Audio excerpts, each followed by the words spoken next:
Oke, langsung aja yuk kita bedah tuntas hari ini. Gimana caranya modal yang kelihatannya secuil bisa kita ubah jadi mesin duit harian. Ini bukan mimpi ya, tapi ini soal logika bisnis yang benar-benar bisa dijalankan. Coba deh, lihat angka ini. Gimana rasanya? Pasti campur aduk kan? Angka yang akrab banget buat banyak orang. Sayang banget kalau sampai hilang. Tapi seringkali rasanya kok ya nanggung banget buat mulai sesuatu yang gede. Nah, ini dia nih dilema utamanya. Bikin pusing kan? Rasa cemas yang seolah-olah bikin kita nggak bisa gerak. Mau diputerin buat usaha, takutnya amblas. Tapi kalau cuma diem aja di dompet, ya tahu sendirilah, pelan-pelan pasti ludes buat jajan, bensin, atau kopi. Dan ini nih yang paling bikin nyesek. Bukan soal jumlahnya yang kecil, tapi karena uang itu keburu mati sebelum sempat kerja buat kita. Dia nggak punya kesempatan buat beranak pinak sama sekali. Oke, kita sebut aja fenomena ini dilema 500.000. Sebuah situasi di mana kita takut rugi, jadi kita milih diem. Padahal, diem aja itu udah pasti rugi loh.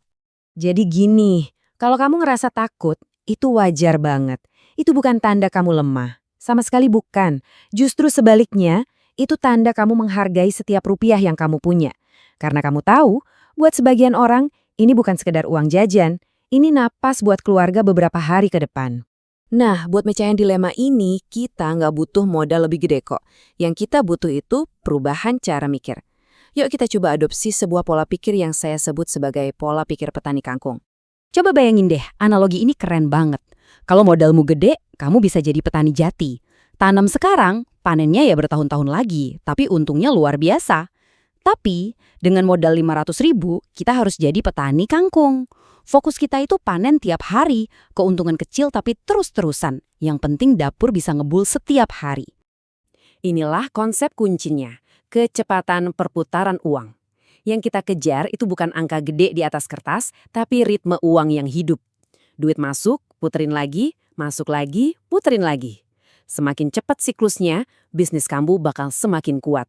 Oke, mindset petani kangkungnya udah dapet kan? Sekarang, yuk kita bongkar 4 jalan, 4 ide usaha nyata yang bisa kamu mulai besok pagi. Masing-masing ini dirancang buat tipe orang dan kondisi yang beda-beda. Coba perhatikan tabel ini. Ada just di pasar, cuci sepatu, repack cemilan, sama afiliasi konten. Kuncinya bukan mana yang paling keren atau paling untung gede ya, tapi mana yang paling kamu banget. Mana yang paling pas sama karakter, waktu luang, dan lingkungan kamu sekarang. Jalan pertama, jasa titip pasar. Ini idenya simple tapi jenius banget. Kenapa? Karena modal 500.000 kamu itu cuma jadi dana talangan. Kamu udah beli barang terus berharap ada yang beli. Bukan. Kamu beli karena emang udah ada yang pesan. Resiko barang numpuk? Hampir nol. Kamu jadi kurator belanjaan terpercaya buat tetangga. Oke, jalan kedua. Jasa cuci sepatu premium. Di sini, modal kamu diinvestasikan ke senjata yang bagus, alat-alat yang berkualitas. Kamu tuh nggak jual bersih, tapi kamu jual wow-nya, jual kepuasan visual. Bayangin deh, pelanggan kamu takjub lihat sepatu kesayangannya jadi kayak baru lagi. Nah, dari situlah nama baikmu mulai menyebar. Jalan ketiga, ngemas ulang cemilan kiloan. Nah, ini mainnya volume. Kamu masuk ke pasar yang permintaannya udah pasti ada dan berulang terus. Untung perbungkusnya mungkin tipis, tapi perputarannya cepet banget. Target pasarmu bisa jadi kantin sekolah, warung dekat rumah, atau bahkan pantry kantor. Dan yang terakhir, jalan keempat yang lebih digital, afiliasi konten. Modalnya buat apa? Cukup buat beli beberapa produk sampel untuk di-review. Di sini kamu nggak nyetok barang. Kamu itu jualan kepercayaan lewat kontenmu. HP kamu jadi etalase toko dan kreativitasmu jadi displaynya. 4 jalan udah ada di depan mata. Tapi ingat, ide doang itu nol besar kalau nggak dieksekusi. Sekarang kita masuk ke bagian paling penting, gimana ngubah ini jadi aksi nyata dalam 30 hari ke depan. Rencana kamu untuk bulan pertama itu simpel banget. Pertama, pilih satu aja.